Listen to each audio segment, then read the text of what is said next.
ပြန်ပေါင်းလိုက်ပါလား အေးအဲ့မစိုးငါဘလို့သွားရွေးပြီးတော့ငါဘလို့ပြန်ပေါင်းမလဲအဲ့လောက်တော့ငါပိတ်ထိုးလိုက်သေးဦးမှာကွာဟေ့မင်းငါရှိမှနေရလဲကြာပြီကွာနော်မင်းအလုပ်လေးပါရင်လုပ်ဖို့နည်းလေးတော့မင်းမစင်စားဘူးလား စဉ်းစားတယ်ငါလုပ်ကိုဘာလို့မှမသိလို့စဉ်းစားလို့မရလို့မစဉ်းစားပဲနေလိုက်တာ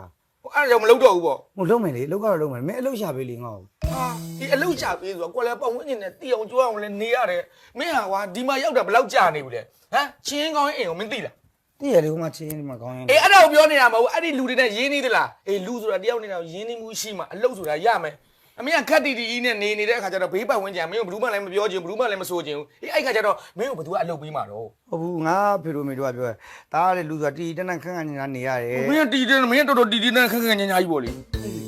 တော်တော်တီတီနဲ့ခက်ခက်ညာညာမင်းတီတီနဲ့ခက်ခက်ညာမုံတုံးနေတာနော်နှုံနေတာဟဲ့ပတ်ဝန်းကျင်ဆိုတာရှိတယ်ကွာတယောက်နေ့တော့ပတ်ဝန်းကျင်ဆိုတာအလုပ်ပေးတာဥမာထားပါတော့မင်းချင်းကိုပြောတာအစမောင်ကြီးမောင်ဝါရေးစရဲနောက်ရဲဆိုအော်မင်းနဲ့ရင်းနှီးမယ်